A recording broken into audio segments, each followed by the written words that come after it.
Hey guys, Lammy here, and today this is going to be a more serious video. I'd just like to touch on some things that I've been hearing within the YouTube community, and more specifically, Leafy's supposed suit against Keemstar and his channel DramaAlert. And the purpose of this video is to just really kind of review and see as to whether or not Leafy should actually pursue such a case.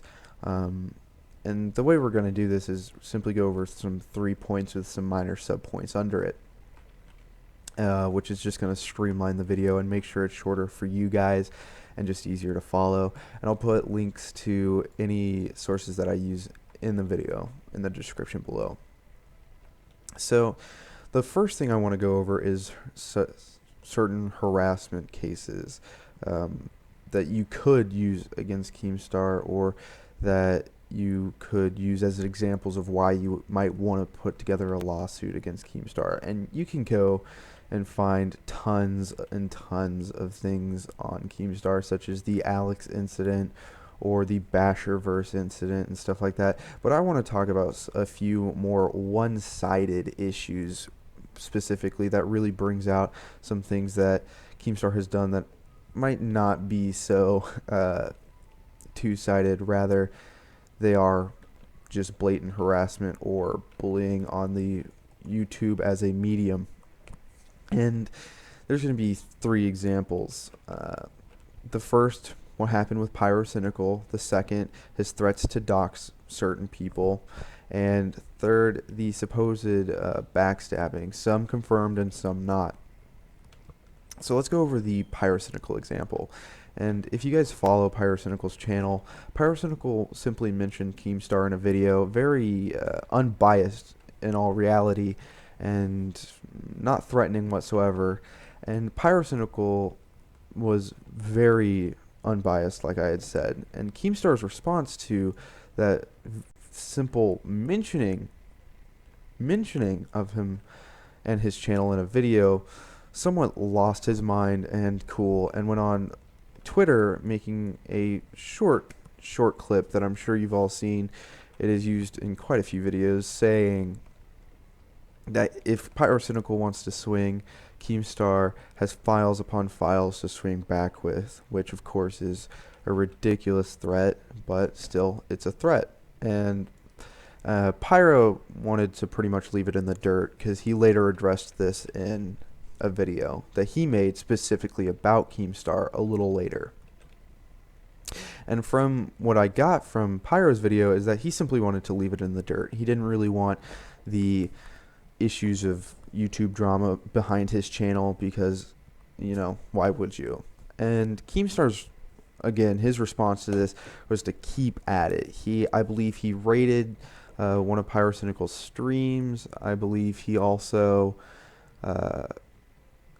he called Pyrocynical a furry multiple times. And the biggest claim was that Pyro had allegedly, nothing was ever confirmed, tried to date a 15, then 14, then 13-year-old girl. Mind you, those ages are all still tied to one girl. Yes, Keemstar changed the age twice. Now, the reason this is such a big deal is because that's literally one YouTuber about the same size as Pyrocynical just slandering the other simply because he was mentioned, I guess in his mind, in an unfavorable light in the other YouTuber's video. Which, sure, you may not like that, but that gives you no right nor leeway to literally almost, well, not almost, he literally called Pyrocynical a pedophile in one of his videos and his Twitch stream, which is ridiculous if you truly think about it. And that's just one case. If we look at others, such as the doxing threats, which I don't believe he's actually ever gone through and doxed someone, which, if you don't know what that is, it's where you leak all of their personal information on the internet, such as their address, their phone numbers, if they don't make that public, their face, and stuff like that, which is very much illegal. But I don't think he's ever actually gone through with that. But he has made threats to do that, which is an illegal act, which again is not okay to do. And that just goes further in proving that this guy might not be the worst guy to file a lawsuit against if you're going to do that for harassment. And finally, for the third sub point of my first point, which was that of harassment, is the supposed backstabbing. And Leafy touched on this in one of his videos. I believe it was his first video on Keemstar, where he talks about him hearing some reports of Keemstar bashing him and another well-known YouTube channel, Grade A Under A, which, to my knowledge, hasn't been confirmed, and it isn't as large of a deal as the other 2 points, but it's still just another reason as to why somebody might want to pursue a case of harassment or slander, because I believe that's the case Leafy is pursuing, is the one of slander.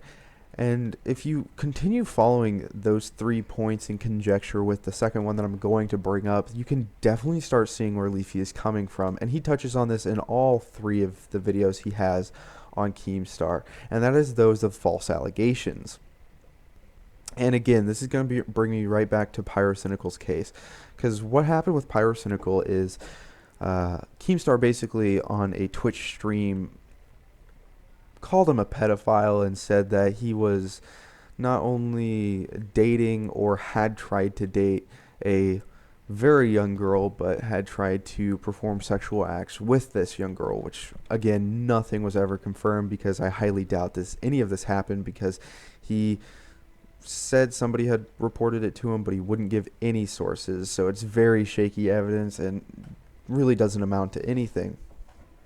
But we can see more cases such as this in the Tobuscus case, which almost ruined Tobuscus' career, although Tobuscus' channel was already dying, but it did nothing to help that. And where he had said Tobuscus might, and I say might in quotations, be a rapist, and for him to do that on a channel that had 1.5 million subscribers and come out and say somebody might be a rapist is insane.